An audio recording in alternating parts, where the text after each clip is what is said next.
safety. For a fire to start, three things as shown in this triangle are needed. They are fuel, oxygen, ignition sources. If any one of these is missing, a fire cannot start.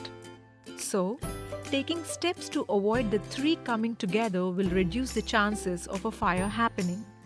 Fire detection and control equipment includes fire alarms, fire extinguishers, safety hose, fire blanket, fire buckets, etc.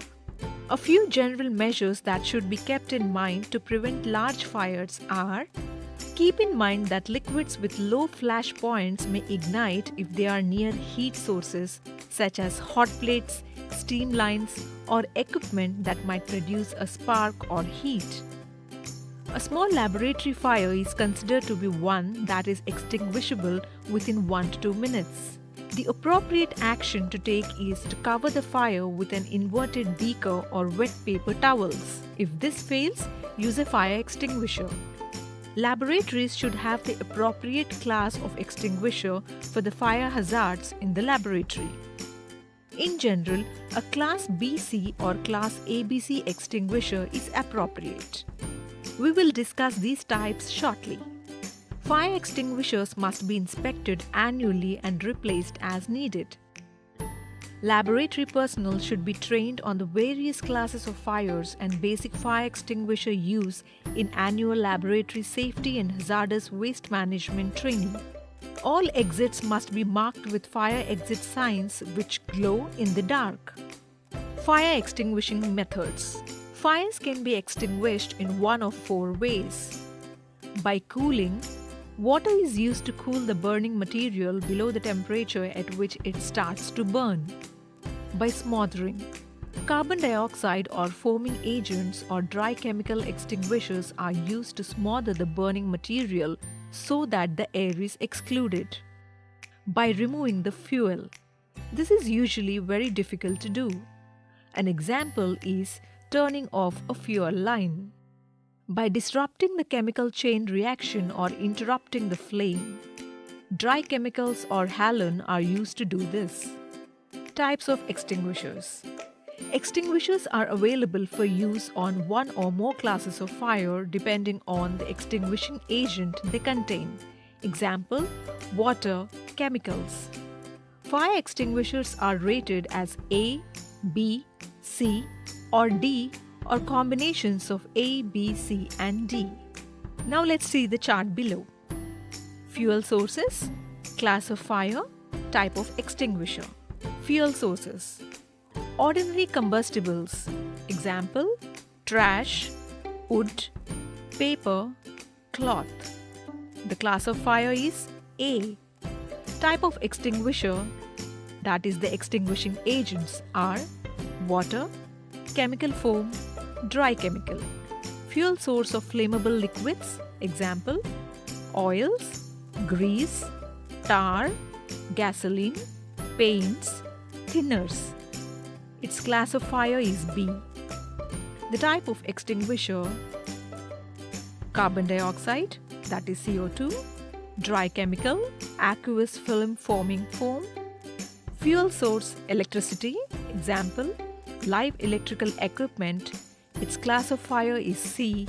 Type of extinguishers are CO2, dry chemical 2. Fuel source combustible metals, example, magnesium and titanium. The class of fire is D.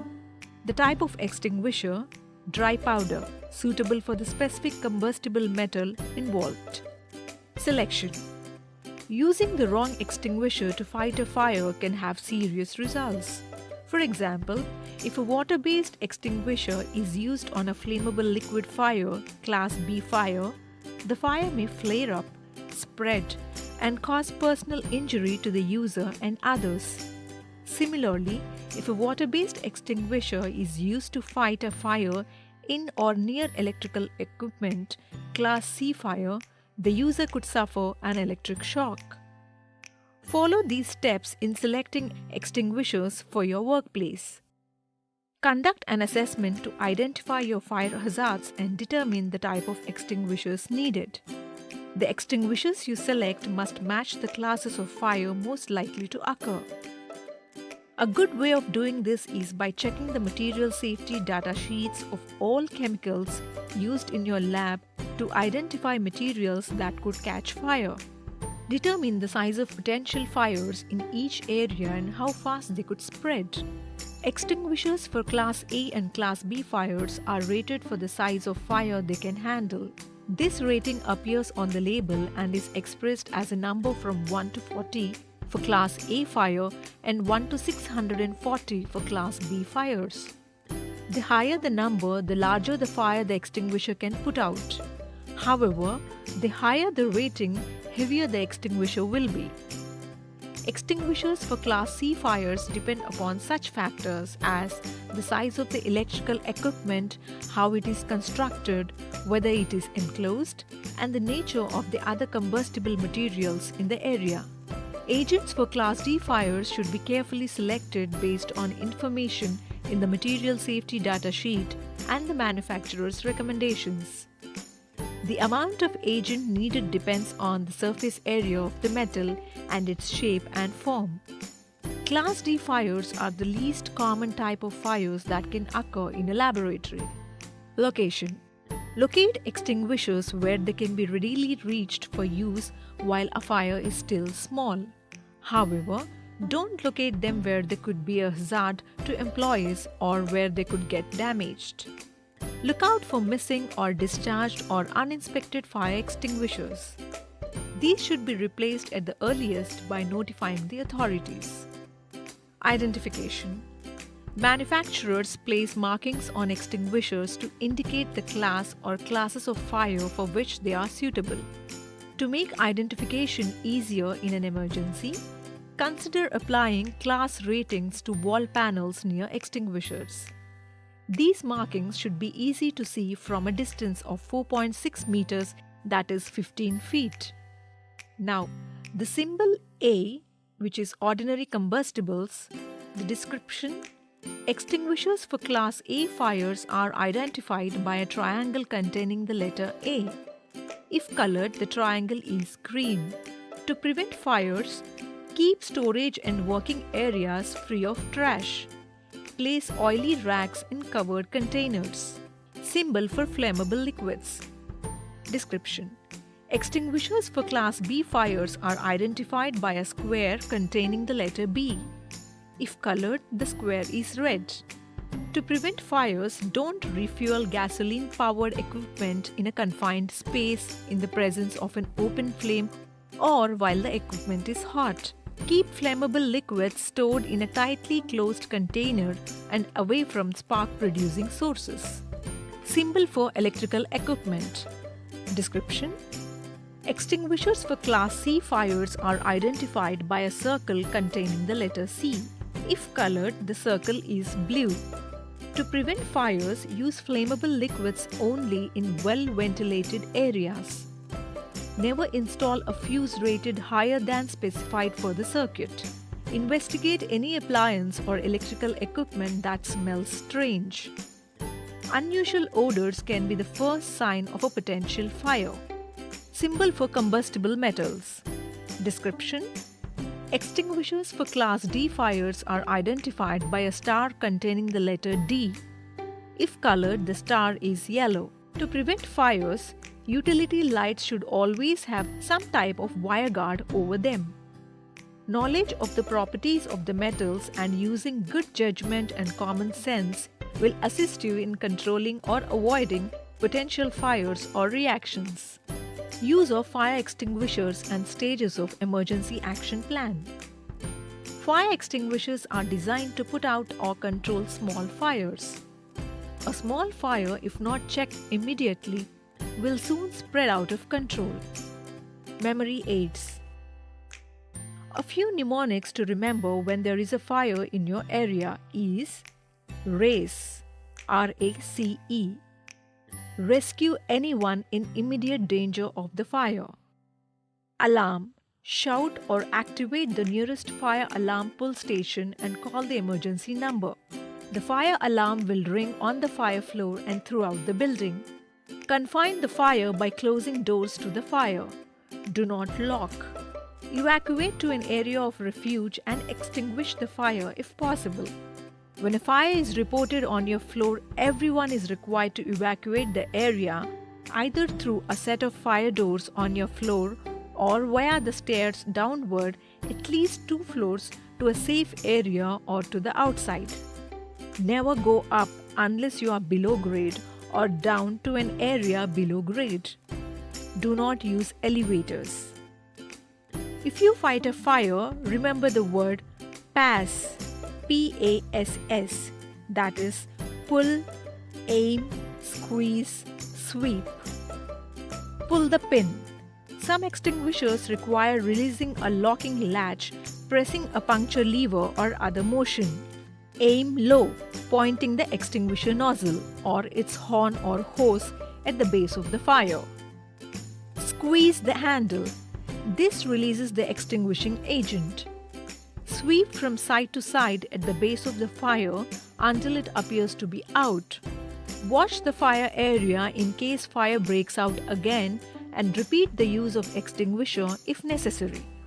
Warning: never fight a fire if the fire is spreading beyond the immediate area in which it started or if it is already a large fire. The fire could block your escape route. You are unsure of the proper operation of the extinguisher. You doubt that the extinguisher you're holding is designed for the type of fire at hand or is large enough to fight the fire. Handling a fire emergency. Always be prepared for a fire emergency. Check the location of firearms and know how they work. Learn your building evacuation plan. Know where your 2 nearest exits are located. Learn how doors swing and where stairs lead. Make sure nothing blocks fire pulls, extinguishers and emergency exits. Learn the sound of your building fire alarm. Post emergency numbers including security and first aid near your telephone. Make sure you know what to do if the fire alarm sounds. Plan your escape. When you notice a fire, consider the following. Pull the nearest fire alarm while exiting the floor. If there is no fire alarm, dial the emergency number. Do not assume that anyone else has already called the fire department. Stay calm and be prepared to answer the operator's questions regarding the emergency. Evacuate. In case you hear the fire alarm, leave at once following your building's evacuation plan. Do not delay yourself by gathering personal items. Your safety always comes first. Before you open any door, feel the door with the back of your hand. If the door is cold, slowly open it a little. If there is no smoke in hallways or stairwells, follow your building's evacuation plan. Get out quickly using designated fire exits. Close doors behind you. However, do not lock the door. The stairway will be your primary escape route. Never use elevators under any circumstances. If you are trapped in smoke or heat, before you open any door, feel the door with the back of your hand. If the door is warm to the touch, do not attempt to open the door. Stuff the cracks around doors with towels, rags, clothing or tape and cover vents to keep out the smoke. Stay low to the floor and if possible, cover your mouth and nose with a damp cloth or dust mask to help you breathe. If there is a phone in the room where you are trapped, call the fire department to tell them exactly where you are located. Do this even if you see fire apparatus on the street below. Wait at a window and signal for help. Do not panic or jump. Wait. If possible, open the window at the top or bottom, but do not break it. You may need to close the window if smoke rushes in. Be patient. Rescuing all the occupants of a building can take several hours. An effective way of fighting a fire emergency can be dividing the staff into different teams and each team being designated different responsibilities to avoid duplication or missing out on any of the important tasks. An example of the team protocol to be followed in case of big fires is shown here. 1. Team 1. Alert everyone of the fire. 2. Team 2. Telephone the emergency numbers. A. Fire Department 101. B. Ambulance 102. C. Police 100. 3. Team 3. Check all rooms including bathrooms, dark room for any trapped people. Team 3 has the most difficult task and should include at least 4 people. 1 or 2 should operate the extinguishers and others should replenish new extinguishers and guide trapped people out. A cylinder will discharge in 10 seconds and will need to be replaced rapidly. 4. Team 4 should take the attendance at the assembly point and alert Team 3 of missing people and give first aid till help arrives. Fire drill. A fire drill is a method of practicing how a building would be evacuated in the event of a fire or other emergency. The purpose is to make everyone aware of how to exit the building in the quickest, easiest, and safest way possible if a fire, smoke, or other emergency did occur, and will help staff to familiarize with the sound of the fire alarm. It should be unannounced, a joint effort with the management involved, check to ensure safety alarms and other equipment working appropriately, feedback of the drill should be provided to all the participants, discuss upcoming issues and or any changes required. Clothing fires. Buy clothing made of lower risk fabrics. Fabrics containing cotton or polyester blends, rayon, and acrylic are relatively easy to ignite and burn rapidly. Choose 100% polyester, nylon, wool and silk as these are more difficult to ignite and tend to self-extinguish. Knits and fabrics without a fuzzy or napped surface are less likely to ignite and burn rapidly than open knits or weaves or fabrics with brushed or piled surfaces. Consider purchasing garments that you can remove without having to pull them over your head. Clothes that are easy to remove can help prevent serious burns. If clothing should catch fire, it is important not to run as this would provide additional air to support the flames. An important memory aid is stop, drop, and roll in case your clothing catches fire. Stop where you are, drop to the floor, and roll to smother the flames. As soon as the flames are extinguished, shower cool burned areas with copious amounts of water. If someone else is on fire, immediately immobilize the victim and force her to roll on the ground to extinguish the flames. Assist in smothering the flames using whatever is immediately available, example blanket.